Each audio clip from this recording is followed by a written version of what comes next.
sebenarnya tantangannya lebih ke konsisten, Mas. Itu, Mas. Banyak kopi jalan teman-teman yang tidak konsisten. Mungkin kalau tidak konsisten karena jam buka, mereka tidak konsisten jam buka, kemudian tidak konsisten dengan kapan liburnya.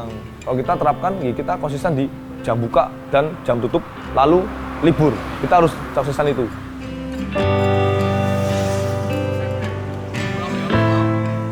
Kalau di sini mungkin saya merasa esensi kopi itu lebih kembali ke basic, bahwa kita minum kopi itu bukan hanya untuk dinikmati sendirian, tetapi minum kopi itu ada obrolan di balik kopi itu sendiri.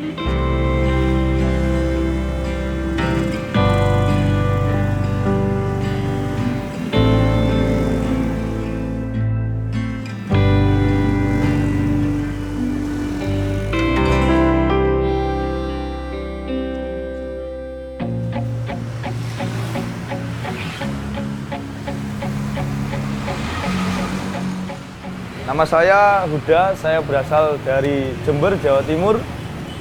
Saya ke Jogja tahun 2009. Tujuan saya ke Jogja sekolah di Madrasah Aliyah atau bisa disebut pondok pesantren.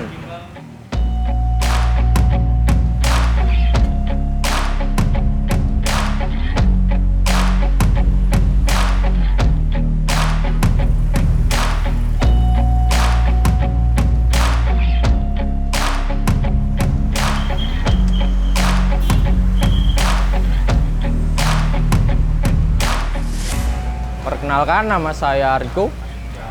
Saya asli Jogja. Kebetulan Mas Huda ini teman saya waktu kuliah.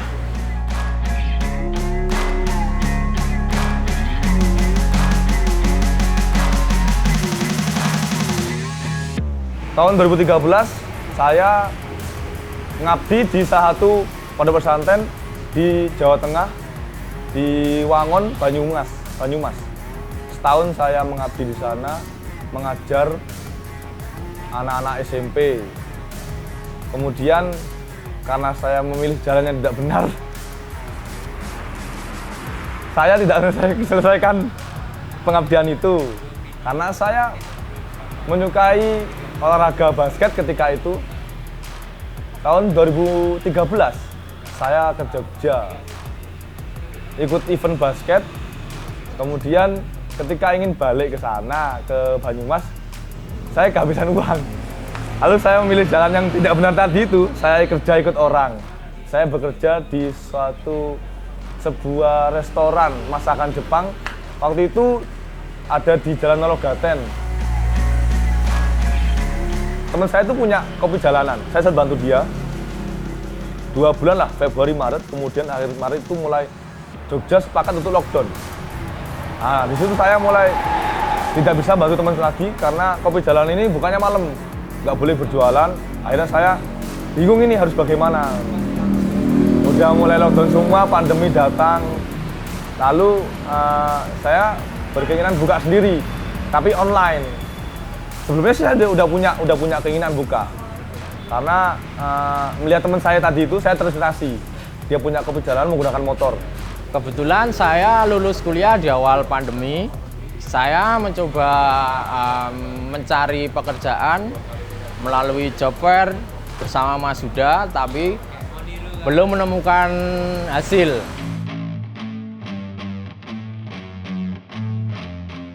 Kemudian ya tahun 2020 April saya di kos tuh bersama teman saya, ada namanya Riko, partner saya di kopi ini, di bisnis ini. Kita bikin kopi susuan di kos, dan teman saya bilang enak, saya pun bilang enak. Awalnya kita bikin pakai Nescafe. Wah, ini kalau pakai kopi beneran kayaknya asik nih, lebih enak kayak ini. Iya nih, ya kenapa kita nggak jualan aja? Berawal dari situ kita memutuskan untuk membuat usaha online, karena pada waktu itu masih rame-ramenya corona. Akhirnya kita putuskan untuk jualan online tanggal 7 April. Kita jualan di rumah Mas Riko ini. Namanya Bintoro Kopi 62, disingkat Binkop. Nah, Bintoro ini sebenarnya nama bapak saya. Dan 62 ini tahun lahir bapak saya. Berawal dari nama motor. Motor saya kan motor custom. Dan saya kalau misalnya mudik ke Jember ini, naik motor ini. Dari tahun 2017 sampai 2019. Bintoro ini punya arti. Artinya yaitu gagah, berani, emosional. Dan dia juga romantis. Akhirnya saya punya keinginan buka kopi jalanan itu, namanya Bintoro Kopi 62, disingkat Binkop 62.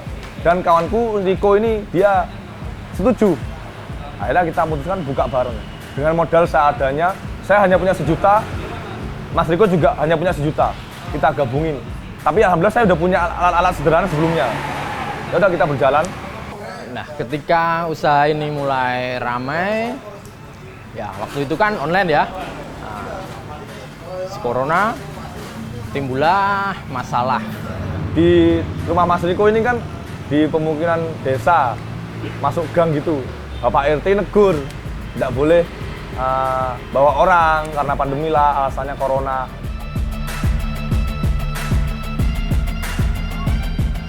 Dengan budget 2 juta, kita tidak mungkin untuk menyewa sebuah tempat atau ruko ya, karena minim budget. Lalu saya memutuskan untuk mencari lapak dan alhamdulillah dapat di depan fotokopi Yandira, tepatnya di Jalan Kuswanegara Timur nomor 24.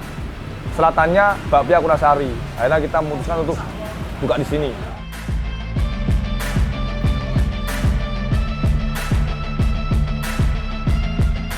Satu hari sebelum kita membuka usaha itu, saya keterima di salah satu perusahaan kontraktor di Jogja. Nah itu saya bingung sekali memutuskan untuk membuka usaha atau bekerja di kontraktor tersebut. Itu menjadi pilihan yang berat bagi saya. Karena pada waktu itu saya masih mempunyai tanggungan cicilan motor pada waktu itu.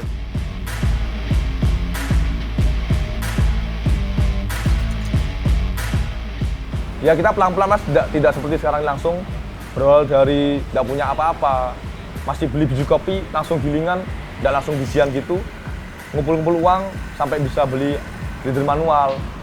Kompor pun kita masih pinjam waktu itu, pinjam kompor portable temen yang dia suka naik gunung. Kita dapat pinjaman motor Vespa itu bekas dari usaha Coffee Street juga. Itu alhamdulillah kita dapat pinjaman dari situ.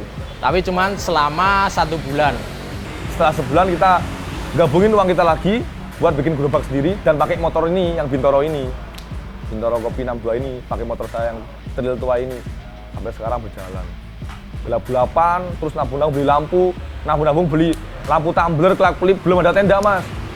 Soalnya dulu di sini kan belum ada ini jalan apa, belum ada tengah jalan ini belum ada pembatas. Jadi jalur cepat. Orang tidak pernah melihat lapak kita. Bahkan teman saya mau kesini aja nggak tahu lapakmu di mana. Akhirnya kita masang lampu tumbler, bikin segitiga begitu. Ada orang lewat, lihat tuh saya seneng banget. Terus ada orang juga berhenti, tanya, Mas ini jual apa tuh Mas? Kok ada kelap-kelipnya? Saya bilang jual kopi. Wah akhirnya dia beli dan jadi customer tetap.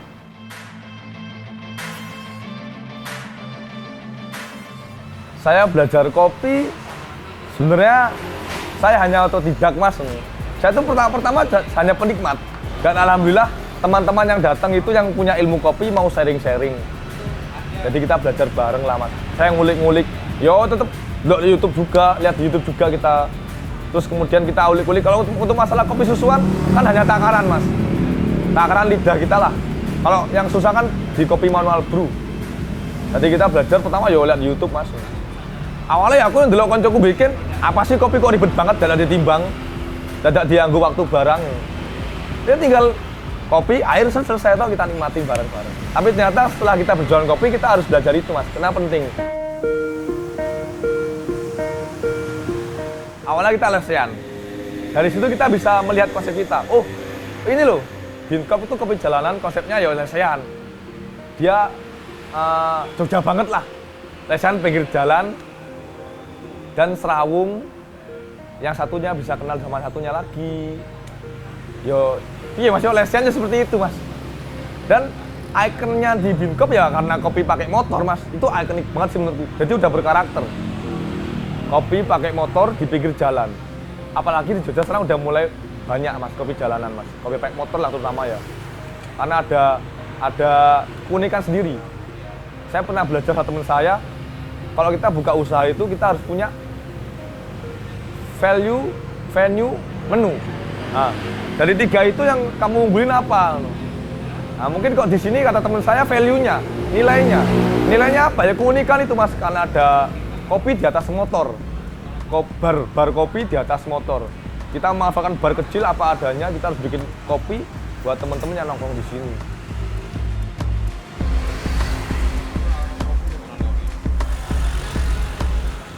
Nama saya Ika, saya lumayan sering ngopi di Binkop ini. Suasana di sini nyaman. Dan pasti kopinya enak. Kita juga bisa ngobrol dengan baristanya. Mereka juga welcome, friendly sama kita customer semua di sini. Nama saya Raka. Saya tahu tempat kopi ini kebetulan juga ownernya teman satu komunitas motor dengan saya. Dan kesan ngopi di tempat ini tuh gimana ya? Banyak persaudaraan ya mas, yang nggak kenal jadi kenal.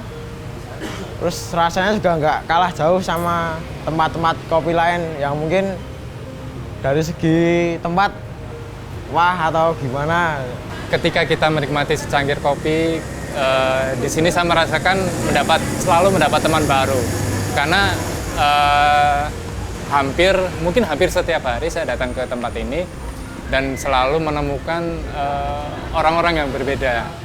Ya, di satu sisi saya senang karena menikmati kopinya yang menurut saya juga pas di lidah. Kemudian sambil menikmati kopi itu, saya juga menikmati cerita-cerita dari orang-orang yang saya temui. Nah, ini yang menjadikan pengalaman ngopi di tempat ini jadi lebih terasa klop.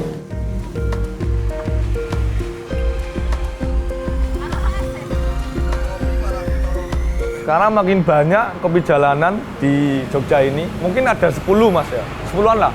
Yang kalau yang saya tahu 10-an, mungkin ada lagi mungkin. Nah, sebenarnya kan ini kompetitor kalau kita bicara tentang bisnis ya. Bagaimana kita bisa mempertahankan bisnis ini? Sebenarnya aku percaya mas, rezeki itu udah ada yang ngatur.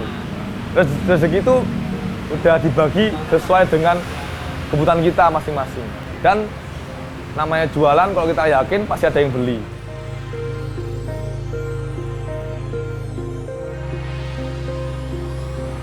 Harapan saya untuk Binkop ini sih tetap bisa berjalan dan bisa bertumbuh.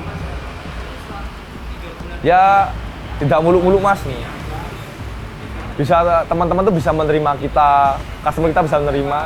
Harapan ke depan untuk Binkop, kita semakin baik dalam pelayanan, mungkin untuk menambah varian menu supaya customer tidak bosen.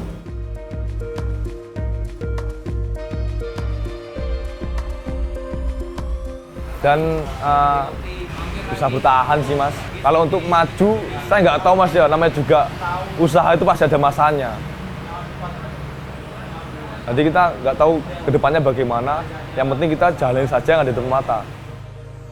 Menurutku, hidup ini bukan hanya tentang meraih sebuah mimpi, melainkan menikmati sebuah perjalanan. Bukan berarti kita tidak punya mimpi ya. Ya karena kita harus betul-betul dengan sebuah keadaan atau realita atau masalah seperti ini, pandemi contohnya. Jadi kita jalin saja apa yang ada di depan mata. Kita nikmati dan terus melangkah. Dan jangan lupa bersyukur. Perbanyak syukur agar rezekimu akur.